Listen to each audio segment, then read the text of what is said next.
कांग्रेस और राज ठाकरे एक साथ एक मंच पे कैसे आते? लगता है कि सब सुलझ गया है, फिर लगता है कि सब कुछ भी सुलझा नहीं है। सुमित अवस्थी का जो शो है चक्रव्यूह, नहीं तो सुमित जी बाद में कहेंगे। सुनिए प्रतिभा की बात सुनिए, बहुत प्रतिभाशाली है। ध्यान से सुनिए। बताइए कि बीएमसी इलेक्शंस को, जैसा मैंने कहा कि बड़ा नाम, बड़ा काम, बड़ा बजट, तो ये इस इलेक्शन को लेकर बड़ी चर्चा इस बार क्यों है? क्या खास है इस बार, क्यों दिलचस्प हो गया ये इलेक्शन? प्रतिभा जी देखिए, आप लगता है मुंबई में ज्यादा कुछ खा के आए हो? बस खांसी हो गई, खाने का उस तरह से मौका मिले। दिल्ली में पॉल्यूशन तो दिल्ली में। और देखिए प्रतिभा जी, पॉल्यूशन सिर्फ दिल्ली में नहीं है, इस बार मुंबई में भी पॉल्यूशन उतना ही है और पॉल्यूशन की खबरें मुंबई से भी उतनी ही आ रही है। और जिस बीएमसी चुनाव का हम जिक्र कर रहे हैं, जिस पर अभी हम चर्चा की शुरुआत कर रहे हैं, इस बीएमसी चुनाव में भी प्रदूषण एक बड़ा मुद्दा वहां भी बन रहा है। दिल्ली में तो नहीं बनते, हमने देखा प्रदूषण को मुद्दा। आदत पड़ गई लोगों को ना। सही बात है। खैर, हाँ, संसद में चर्चा के लिए बात होती है, विपक्ष कहती है कि चर्चा करवाइए, सत्ता पक्ष कहती है हम चर्चा करवाएंगे। लेकिन जिस दिन चर्चा का समय निर्धारण होता है कि आज चर्चा होगी, उससे पहले संसद की कार्रवाई जो है वो स्थगित कर दी जाती है। बहरहाल बीएमसी चुनाव की हम बात कह रहे हैं। उसको ठाकरे सेना बोलिए, कंफ्यूज मत करेंगे, ठाकरे सेना और शिवसेना एकनाथ शिंदे वाले। बीएमसी चुनाव से इस बार क्यों अलग लग रहा है? वो अलग इसलिए क्योंकि 2017 में अंतिम बार बीएमसी चुनाव हुआ, उसके बाद चुनाव करवाने की या करने की नीयत कहते हैं कि राजनीतिक पार्टियां अपनी जुटा नहीं पाई, और अब ये चुनाव अनाउंस हुआ है। इस बार 20 साल बाद उद्धव ब्रदर्स एक साथ दिख रहे हैं। वो सपना जो बाला साहेब ने देखा था कि उद्धव भाई भाई मिल जाए, वो इस चुनाव ने उन भाइयों को या तो मजबूरी कहिए, जमीनी हकीकत कहिए, अपने जो वोट बैंक है उसको साधने की कोशिश, या अपने अस्तित्व की लड़ाई, जिस भी तरह से इसको नाप सकते हैं। लेकिन उद्धव ब्रदर्स इस बार खुद की जमीन तलाशने के लिए एक साथ जुटे हैं, एक दूसरे की ताकत बनकर मराठवाड़ा और मराठी एकजुट करने की कोशिश उनकी इस बार हो रही है। हालांकि आप कितना इत्तेफाक रखते हैं रंजिता की बात से कि भाई भाई का मिलान हो गया है और मान के चल रहे हैं कि इस बार जो है हम बीजेपी के हाथ में इसकी सत्ता, बीएमसी की सत्ता नहीं जाने देंगे? देखिए, पिछली बार के नतीजे याद करिए, सिर्फ 2 सीट का अंतर था। शिवसेना 84 पे थी, ये 82 पे थे। शिवसेना उसके बाद बिखरी रही, और ये मुंबई की जनता बहुत समझदार है, उनको समझ में आ रहा है कि ये मिलान क्यों हुआ है। ये सिर्फ अपने बच्चों को राजनीतिक सत्ता सौंपने के लिए दोनों भाई एक हो गए, राज और उद्धव। उनको अपने अपने बेटों की चिंता है, उनका राजनीतिक भविष्य कहाँ जा रहा है ये समझ में नहीं आ रहा है। शिवसेना ने धीरे धीरे करके पहले परिवार खोया, परिवार में बंटवारा हुआ, फिर आपस में कहने के लिए ये एकता हो गई। अगर एकता होनी थी तो एक पार्टी में आ जाते ना, पार्टी क्यों नहीं एक हुई? गठबंधन किया जा रहा है ना, अब है क्या? मैं तो पूछना चाहता हूँ कि राज ठाकरे जो कि इतने बड़े नेता बनते हैं, कितना वोट बैंक है उनके पास? आज राज ठाकरे को खुली चुनौती है, वो खुल के बताते हैं कि उनके पास कितने लोग हैं, कितने उनके पार्षद जीत सकते हैं। और जो इतने बड़े बड़े भाषण देते हैं, इतनी बड़ी बड़ी रैलियां करते हैं, उद्धव के पास तब भी है। आदित्य ठाकरे तब भी चुनाव लड़े थे, चुनाव जीते थे, सरकार चलाई थी, कुछ काम करके दिखाया। आरए के लिए क्या, मुंबई की जैसे वो बात कर रही थी रंजिता, पॉल्यूशन के लिए क्या, कई ऐसे मुद्दे उठाए थे आदित्य ठाकरे ने जब वो सरकार में थे। राज ठाकरे क्या कर रहे थे? राज ठाकरे के बेटे ने चुनाव लड़ा, किस नंबर पे आया? उनसे पूछिए जरा पलट के। लेकिन इसमें क्या गलत है अमित? यदि बच्चों के लिए, यदि आप मान लीजिए, अरे तो भाई टेकन फॉर ग्रांटेड ले रहे हो। मुझे ये लग रहा है कि बच्चों की भी से ज्यादा जो शिवसेना है अपना अस्तित्व, ये जो इलेक्शन है, मुझे लगता है ये ठाकरे परिवार का जो नामो निशान भविष्य में रहेगा नहीं रहेगा, उनकी राजनीति होगी नहीं होगी, उसकी है। मुझे लगता है कि शिवसेना, स्पेशली जो उद्धव ठाकरे और राज ठाकरे, जो ठाकरे परिवार आईसीयू पे है, उसको ठाकरे सेना बोलिए, कंफ्यूज मत करेंगे, ठाकरे सेना और शिवसेना एकनाथ शिंदे वाले। ठाकरे परिवार की जो अपना एक लेगेसी है उसको बचाने की लड़ाई है।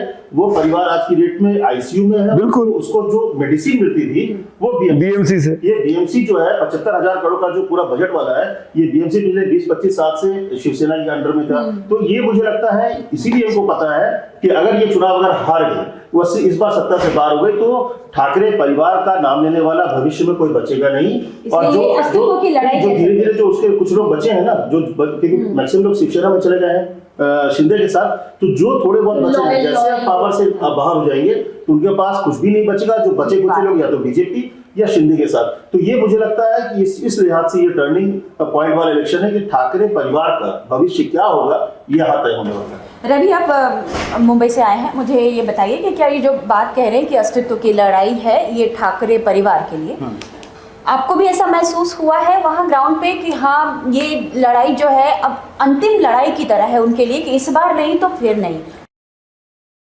प्रतिभा जी, बयानों से समझना होगा। उद्धव ठाकरे ने कहा कि ये मराठी के लिए आखिरी मौका है। अब वो ये बयान क्यों दे रहे हैं, उसका जवाब दिया देवेंद्र फडणवीस ने। ये आखिरी मौका मराठी के लिए नहीं, ठाकरे परिवार के लिए है।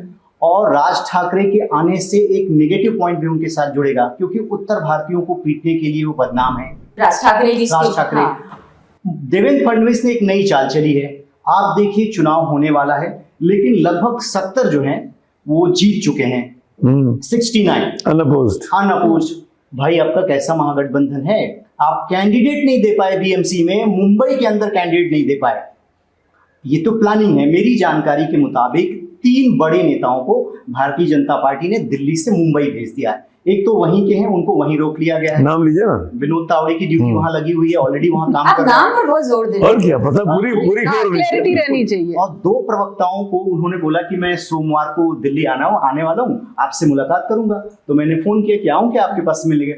नहीं, मुझे तो वहीं रोक लिया गया बीएमसी चुनाव तक। तो देखिए, चुनाव का जो मैनेजमेंट है, कहाँ कौन सा उम्मीदवार रहेगा, किससे बात करनी है, किससे नहीं। देखिए, जो एकनाथ शिंदे हैं उनके साथ तो कॉर्डियल रिलेशन है बीजेपी का, लेकिन अजीत पवार के साथ उतना कॉर्डियल रिलेशन नहीं चल रहा है। आपने देखा कहीं उनके अगेंस्ट में भी उन्होंने उम्मीदवार दिए हैं। तो ये अस्तित्व की लड़ाई ठाकरे परिवार के लिए, और बीजेपी जानती है कि इसका बजट इतना बड़ा है कि अगर हम बीएमसी में जीत जाते हैं तो महाराष्ट्र की राजनीति में अनअपोज्ड बीजेपी लंबे मैं एक पॉइंट ऐड करना चाहूंगा। जो बात रवि कह रहे हैं, इसमें बड़ा इंपॉर्टेंट है कि ये चुनाव बीजेपी वर्सेस ऑल की तरह मैं देख रहा हूँ। और वर्सेस जब ऑल बोल रहा हूँ तो उसमें एनसीपी भी है, अजीत पवार वाली, और उसमें एकनाथ शिंदे वाली शिवसेना भी है। और वो इसलिए है, 2 महत्वपूर्ण डेवलपमेंट हुए हैं। अजीत पवार के खिलाफ खुलकर बयान दिया देवेंद्र फडणवीस ने। जब अजीत पवार से पूछा गया कि आप पे तो इल्जाम लगा था, तो आप उधर तो उनके साथ सरकार चला रहा हूं, तो उसके बाद पलट के देवेंद्र फडणवीस का ये कहना कि हाँ कौन कितने दिन सरकार में रहता है देख लेंगे, मतलब ये सब बयानबाजी जो हो रही, दबाव बनाने की कोशिश। और दूसरी एक और इम्पोर्टेंट डेवलपमेंट है, आज ही मैंने अखबारों में पढ़ा, एक शहर है अंबाजी नगर में कांग्रेस और बीजेपी, अंबरनाथ कांग्रेस बीजेपी एक हो गए, वहां पे शिवसेना का कैंडिडेट जीतने वाला था, वो हार गया। और एकनाथ शिंदे ने कहा कि बड़ा विश्वासघात हुआ हमारे साथ। जो मेट्रो फिल्म का गाना था, कितने अजीब रिश्ते हैं यहाँ पर, वो पूरे की पूरी आपको वहां पर दिख रहा है। आपको अचानक पुणे और टीकरी में चाचा भतीजे साथ हो गए हैं, कांग्रेस के साथ वो मिल गया, यहाँ पे राज ठाकरे और उद्धव ठाकरे मिल गए। आप बयानबाजी की बात, मुझे लगता है कि सिलेक्शन में अगर देखिए वोट बैंक एआईएमआईएम जो ओवैसी है वो कई जगह डेंट कर रहे हैं, और मुस्लिम वोट बैंक जो है, मुझे लग रहा है कि इस बार, क्योंकि उद्धव ने क्या हो गया, सॉफ्ट हिंदू की वजह से आपके साथ जो हिंदू वाला वोटर बैंक था, अब उनका वोटर कौन है, सिर्फ Marathi, Gujarati, north Indian BJP के साथ चले गए। जो मुस्लिम कभी हुआ करता था 14 के वाले से जुड़े, कांग्रेस अलग हो गई, फिर ओवैसी अलग हो गए, तो आपके पास वोट है कहाँ?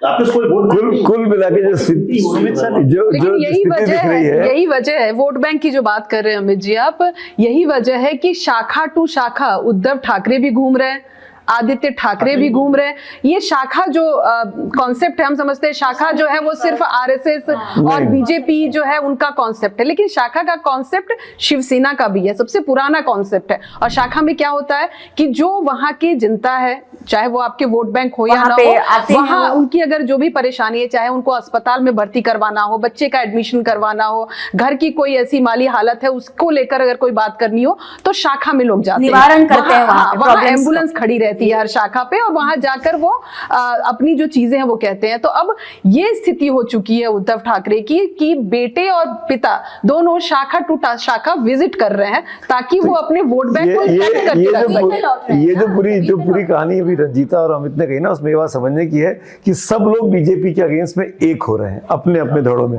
चाहे शिवसेना हो रही हो, चाहे एनसीपी हो रही हो, चाहे कांग्रेस भी एक हो रहा है। वो इसलिए है कि बीएमसी सिर्फ एक शहर पर शासन करने की बात नहीं है, मतलब जिसने बीएमसी पे शासन कर लिया, माना जाता है कि महाराष्ट्र में उसका एक क्लैरिफिकेशन बीजेपी ने दे दिया है कि अभी सुमित सर ने कहा, अमित सर ने कहा अंबरनाथ वाले पे, वहां पे ये खबर आ रही थी कि कांग्रेस पार्टी के सपोर्ट से अपना वो मेयर बनाएंगे। उसको देवेंद्र फडणवीस ने क्लियर कर दिया कि किसी भी कीमत पे हम कांग्रेस पार्टी का साथ नहीं ले रहे हैं। लोकल लेवल पे कभी कभी हो जाती हैं, लोकल लीडर करते हैं, हम उसको क्लैरिफाई करते हैं सफाई के लिए, हाँ बिल्कुल, ताकि हमारा वोटर डेविएट ना हो। भाई देखिए, हर जिसको जहां मौका मिल रहा है मैसेजिंग, भाई जो हुआ पुणे में और पिपरी में, जिस तरह से अजीत पवार बोले और इसके बाद बीजेपी का नेता कहा, और फिर बाद में जो आपने कहा कि फडणवीस को कहना पड़ा कि जो ये बोल रहे हैं अपने बारे में सोचे, बड़े क्लियर था। और इसके बाद अजीत पवार को ये कहना पड़ा कि मेरे बयान को तोड़ मरोड़ के पेश किया गया। देखिए एक चीज पता हो गया है सबको कि बीजेपी अब उस पोजीशन पे है कि उद्धव सब किसी के आगे झुकेगी शिंदे नहीं। भी जाएंगे, अजीत पवार भी खत्म हो सकते फ्रंट हैं। फुट पे तो अब जिस जगह में, और बीएमसी निश्चित तौर पर जिस तरह से लड़े हैं,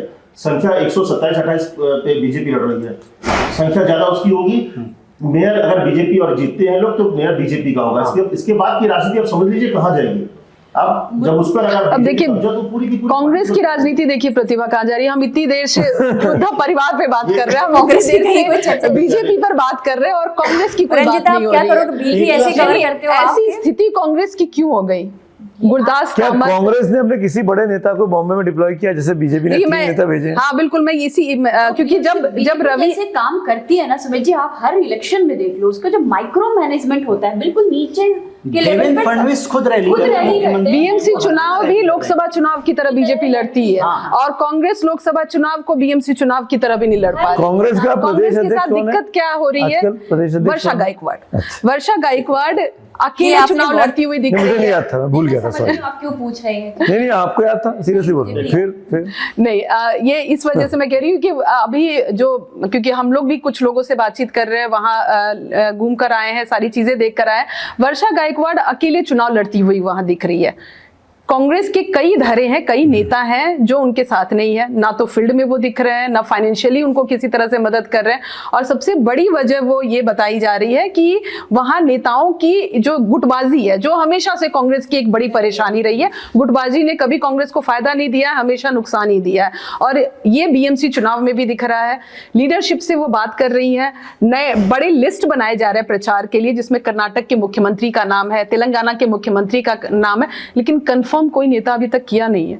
आप देखिए एक तरफ से पूरी लिस्ट है बीजेपी की और कांग्रेस की लिस्ट जो है वो पूरी ही नहीं हो पा रही है। लिस्ट में 2 से 4 नाम जो है, सबको फोन किया जा रहा है, पूछा जा रहा है कि अच्छा आप कितने तारीख से कितनी तारीख तक फ्री हैं, आप बीएमसी चुनाव के प्रचार के लिए हमारे यहाँ आइए, लेकिन नेता कह रहे हैं कि हम बहुत बिजी हैं। मुद्दों की भी बात करें, कांग्रेस के नेता आगे में बिजी मुद्दे है, कौन से हैं? पूरी पार्टी बिजी है। पूरी पार्टी बिजी है। रवि, मुद्दे कौन कौन से हैं वहाँ पे? देखिए बीएमसी में शिवसेना रही है, उसके टाइम पर बीजेपी उसके साथ थी, लंबे समय तक उनका रहा है। तो सबसे बड़ा मुद्दा बना रही है भ्रष्टाचार का।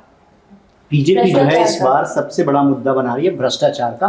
दूसरा सबसे बड़ा मुद्दा बना उद्धव रही है ठाकरे पर लग रहे हैं कि कि जो BMC में बहुत- बाला साहब ठाकरे की जो लेगेसी थी हार्डकोर हिंदुत्व की, मराठी अस्मिता की, उससे ये डेविएट है।